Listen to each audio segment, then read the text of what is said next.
I'm sure you've been told by marketing and storytelling gurus that you need to tell your brand story, tell your brand story. It's no secret anymore that to be an effective brand that connects deeply with their customer base, you have to tell stories. But what if being a good storyteller and telling stories just simply isn't enough anymore?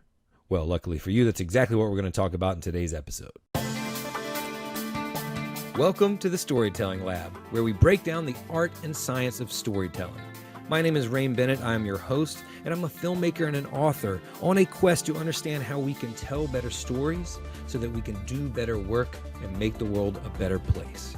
Each episode, I host one of the world's best storytellers to help you understand how to leverage storytelling to increase your sales, deepen your connections, and serve your audiences better. What's up, storytellers? Welcome back to the Storytelling Lab podcast. This is episode 206, and today we're going to talk about the differences in brand story and brand narrative, what they both mean, how they are similar, how they are different, and most importantly, how you can use them both, how you should use them both to impact your customer in a deeper way, in a way that promotes brand loyalty, in a way that makes your customers and your stakeholders feel like they are co-authoring the story that you are writing with you.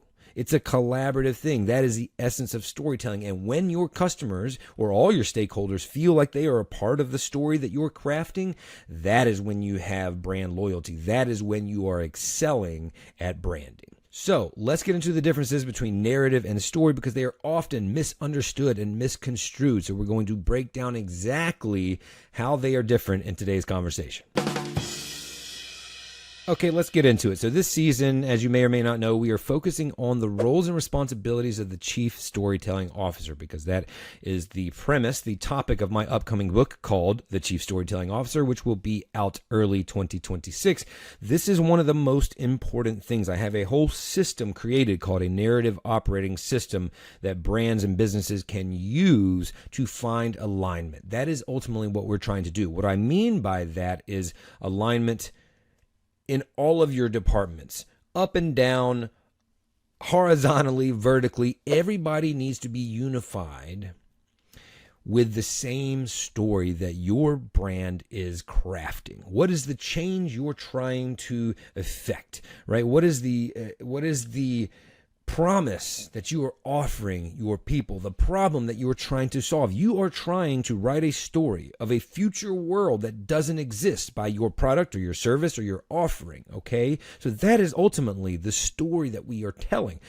But it gets conflated often with brand storytelling and the stories that we tell outward. What I am talking about is a whole system of internal and external story alignment. Why that is so important today is because all of us, every competitor that you have in your space has the same access to the same tools that you do, especially with AI. It is no longer enough to be a storytelling company because anybody can do that. And most brands know that to be an effective marketer, you need to tell stories well. And there are countless cheap, effective, and affordable tools to pump out content and stories all day long. So whereas that strategy used to be enough to separate yourself, it no longer is. What will be enough to separate yourself is understanding how your brand tells stories, how and why and when and to whom, unlike anyone else. That is your core story, and it's based on your values, the way you see the world, the change you're trying to affect on the world, and the impact you're seeking to have or you're seeking to make. All of the unique identifiers to your brand should influence your brand narrative and your brand stories. Yes, stories. So let's get into the difference between these two terms, narrative and story. They often are used interchangeably. And in everyday life, that's okay. But the lens we're going to look at this through is how they are different. So I'm going to give you a couple of definitions of narrative so that you can understand what a story is. Actually, let's reverse that. Let's talk about what a story is. A story is essentially one moment of transformation, like a scene in your movie, whereas the narrative would be the entire film or the entire series if it's a television series. A narrative is the full arc with the themes and with the morals and the lessons and all of the things that make that a narrative where the story is just a singular moment. We're going to dive a little bit deeper, but it's really important for you as a leader or a marketer to understand the difference, because one influences the other and they should be tied together. That is what we're going to focus on in this episode. That's what I'm going to teach you how to do, okay? This is why it's so important for you to understand the differences and how to use them if you want to achieve that brand alignment, where all of your stakeholders, everybody understands the story. The problem that you face if they don't is everyone's off in silos telling different versions of the story. And what does that create? Confusion in the minds of your customer base. And then what does that create? A lack of trust. And once you have that, my friends, it is the cardinal sin in business. It's the equivalent to a storyteller losing the interest and engagement of their audience. Once that happens, they're out. They're gone. If you betray your customer base and they lose their trust for who you are, what you stand for, what you offer, what you promise to deliver, they're gone. Just like if I'm watching a movie and it veers off track and you lose what I signed up for and what I expected, or you're not satisfying me in a way that I wanted, I'm out. That's what we're going to prevent today. So as I just said, a story is a single arc of transformation. You have the character, the conflict, and the resolution or the outcome. A problem that they face, a journey to solve that problem, and the resolution of that problem. That's the little arc. But here's the thing. It doesn't have to be this grand story. Anything with a problem to overcome, even a tiny moment where there's that transformation or a conflict that you had to resolve, is an opportunity for a story. That is a singular story. It's too much to tell your brand story, which is what I hear all the time. You don't just have one brand story. I mean, one could argue that you do, just like you have one life story. But are you going to tell me your whole life story? I'm 43 years old. How long do you think it would take me to tell you my entire life story? And would you stick around? I'll go ahead and answer. No. My wife won't even stick around for that, right? My kids, they won't even stick around for 1 year of that. So you need to understand that when you're telling your life story, you might tell the story of when you had your first child, or the story when you left your corporate job, your safe, secure job, and went out on your own, or the story of your divorce, or the story of your sobriety, or the story of when you had the game-winning goal. These are stories. Your whole life journey is the narrative that influences and informs and ultimately creates the person that you are. Same thing with your brand. There is a narrative of how you got here and what you do and why and for whom. Okay, but it's way too much to tell that whole story in one sitting. No one's going to stick around for it. A story is one singular moment of transformation where something has changed. If we want to give a business example instead of personal life examples, let's do that. The moment where you decided to start your business. That's a moment in your overall timeline. The moment where you figured out how you're going to navigate the pandemic, the global pandemic in 2020 and 2021. That's a moment. The customer success story. That's a moment. One story of transformation. You have them going on all day, every month, every quarter. And a little bit later in this season, we'll talk about how to create a system to catch those, to mine for those, so that you have this story bank that you can always pull from.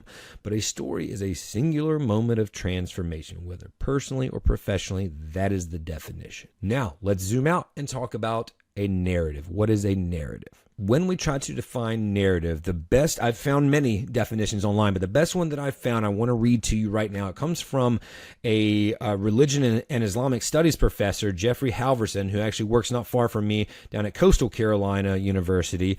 And he described it like this: a narrative is a system of stories that, taken together, paints a larger narrative with a beginning and a middle, but not necessarily an end. I love that one so much because it's simple. A narrative is a system of stories. Since Jeffrey is a religious and Islamic studies professor, let's use religion. Now, I'm not as familiar with the Quran as I am the Bible, so let's use the Bible.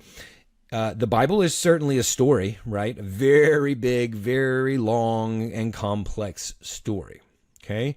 Too much for you to read to your customers or people on the other side of your social media post. But think about it like this. The Bible has a narrative, right? An overall message with a beginning and a middle, but not necessarily an end, right? There's an overall narrative that the Bible is conveying, right? Which is God's relationship with man, with humanity, right? Okay, now think about all the little stories that filter down through that overall narrative. That's a perfect example. If we want to zoom out of that, let's take musicals. Hamilton is very popular right now and has been for the last 10 years. Let's talk about Hamilton. Hamilton literally is a historical story that it tells. So there's a certain narrative, and of course it's about the overall narrative, the universal theme of who we are as Americans, and how this country became what it was and what it stands for through the lens of an actual historic story of Alexander Hamilton. But look at all the different unique numbers or songs within that musical. The overall musical, the 3-hour musical, is the narrative. That's like your brand narrative. And underneath that kind of umbrella, the overarching narrative, are all the little stories. And what do? They differ in size or length, style, tone, feeling, vibe, purpose, all of these things. So you've got the flagship tentpole pieces like Alexander Hamilton or My Shot, which is, if all you have time for is one story, they are a reflection of the narrative as good as they can be. But then you've got the soft, sweet, beautiful Dear Theodosias that allow you to breathe. And they're actually, in Hamilton, they're singing instead of rapping, right? That is completely different. That is for an intentional purpose. And then you've got the fun numbers, the uplifting numbers, not uplifting, but like the up with energy, like What Did I Miss when Thomas Jefferson comes back. You've got the funny ones like You'll Be Back by the King. All of them different, but all strung together to that and attached to that overarching narrative. So the narrative is the thread that weaves them all together, that ties them all together. The stories come from that big thread. They're like the little threads that come from it. Cindy Zaweski was on the Storytelling Lab a while back, and she said it's like a string of Christmas lights. The string is the narrative, and all the lights that hang down, the multicolored lights, and they're blinking at different times, those are your stories. Doesn't matter what metaphor you use. I hope you understand the concept of what a narrative is. It should influence all the stories that you make, which should differ in size and length and style and tone and purpose. Sometimes it's going to be an Instagram post. Sometimes it's going to be an email newsletter. Sometimes it's going to be a 10-minute or a 60-minute documentary that you make. A million different kinds of stories. This is why it's so important to understand the difference in how to use brand narrative versus brand story, because there are an infinite amount of stories or mediums to tell stories these days. And if you're going to compete with people, or if you're going to find and connect with your ideal audience, you're going to have to leverage them. You're going to have to use all of them. And if you don't have a unified narrative tying them all together, it's going to be confusing and you will lose the trust of your customers. That's what we're trying to avoid. Without the brand narrative tying it all together, all your stories feel random. They feel like they're different silos, different stories being told. We cannot connect with what you are trying to say, or who you are trying to be, or the change that you are trying to create in the world. Singular narrative, multiple stories. Another way to think about this is the narrative is like the internal story coming into your head, like this, the input that you're receiving. Now, you are creating that narrative, of course, but it is coming into your brain or your business and influencing and informing the decisions you make. Whereas the stories that you tell are external or outward. You are saying them based on experiences, lessons learned, products that you've created, et cetera, et cetera. So it's kind of like this constant flow of information and emotion. Narrative is input, stories are output. I had that conversation with my wife just this week when I was working on my book, because people conflate the two and they're often used interchangeably. So that's another way to look at it, so you don't misconstrue this and think when I am saying the story that you're telling the world, which I am actually meaning your brand narrative, is the same as the story you go put out on social media today. So what does that actually mean, Rain, when we apply it to our business? Well, your narrative should influence your vision of the future, where you want to go, the ultimate change you are trying to create, the ultimate transformation you are trying to promise and offer the world, not just your audience or your customers. The narrative also influences your mission, how you're going to execute that vision, right? It influences your branding. Your narrative will influence how you represent yourself in the world. That could be visually, that could be your tone, the voice that you use, that could be any characters that you use. Do I use real life people? Do I use animation? Or what colors do we use, right? Color psychology, all of these things in your business that you go through should be tied to that brand narrative, okay? They are not tied to singular stories where they're changing all the time, because one of the biggest and best ways to achieve alignment is consistency. The brand narrative is what ensures your consistency in how you show up in the world and how you talk about what you do in the world. Your stories are what's going to grab attention. It's going to connect with people quickly. That moment, that day, you're going to catch their attention, their eye, and they will come into your space, whether that's your website or watch the video that you have or read your book or whatever. They come into your space. And if you have done it correctly, craft your brand narrative, they will feel welcomed and seen and heard and understood in that space, and therefore trust you, that you might be able to solve their problems. And that, my friends, is how you create a movement that your customer base, your audience, will join you on. So stories get attention, but narratives build movements that your customers can subscribe to just as much as your team, your investors, all of your stakeholders. You want them all to be part of the same story, or I should say the same narrative. Now, before we go, I want to talk about how the Chief Storytelling Officer ensures all of this is happening, ensures that we have a clear and distinct brand narrative that is the thread that is woven through all of the stories that we tell.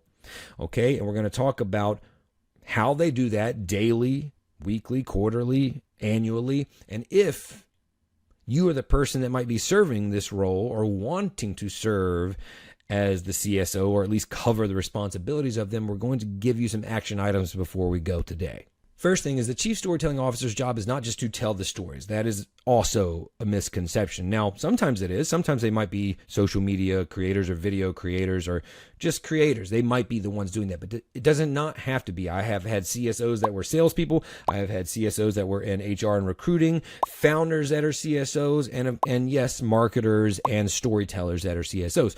But if you were going to fill this role, or whomever is going to fulfill this role, you must know that your job is not just to tell the stories, it's to curate, it's to align, it's to protect that narrative that you have established, is to make sure that that thread is woven through everything, through every department. The CSO should have a chair, a seat at every department's table. Now, if they're talking with the product team, they're not saying what products you must create. Okay, that's not their job. They are there to make sure that the products created or the features of the products created are directly tied to the narrative, the brand narrative, i.e., the difference, the change that we are trying to make in the world. That is their job, protecting the narrative. And in order to do that, you need to establish a narrative operating system. This is the crux of what the book is about. This is the whole structure that CSOs or aspiring CSOs need to follow, because it's not just enough to say it and to hope for it. You have to have a system. That is how you're going to get buy-in from people, because a system produces results. We're not just throwing out these feel-good things and crossing our fingers and hoping that people resonate with our narrative and our stories. You have to create an entire system that fuels your brand and drives you forward. And flash forward, spoiler alert, if you do this, it does produce results. There is a tangible ROI. What we're looking for is long-term sustainability and brand loyalty as a business. That is how you leave a legacy. That is how you become a mythological creature almost, that we continue to talk about, that still impacts us. Think about the figures from Greek mythology. They are still influencing the world. Now, that might be a little hyperbolic, you may be thinking, but this is the kind of impact I want you to have. Let's make it a little more realistic. Think about the impact of a show like The Sopranos or The Wire or Breaking Bad, these huge shows that have changed the way people think about. Art in the form of television, right? You leave a lasting legacy where they're still talking about you. They're still talking about the ending of Sopranos. People still buy Sopranos merchandise. That's the type of legacy we want to have. You want to be so connected with your people that it is a relationship that continues to benefit both parties. So when I tell you that this book is coming out, The Chief Storytelling Officer, it is not a book to teach you how to tell brand stories. It is a book to show you how to build a brand on narrative. So stay tuned for the book coming out in early 2026. Please email me if you have any questions about this whole concept. It is really, really important to me, and it will be important to you to understand how to craft a brand narrative that influences and informs every decision you make across every department of your business. So stay tuned for the next episode of the Storytelling Lab, and get out there and start telling your stories. My name is Bennett. Thanks for listening. If you enjoyed that episode, do us a favor and subscribe to the podcast. If you're already a subscriber and you're enjoying the show, give us a review and let us know the value that you've gotten from it. We love to hear from our listeners and learn about the benefits that they're getting from the show. That's what fuels us, and that's what fuels the show. And if you've already subscribed and you've already reviewed it and you think there's someone else that would benefit from listening to this show, please share it with them. The more we grow, the more we can help you grow, and that's what we're here to do. Join us next time on the Storytelling Lab.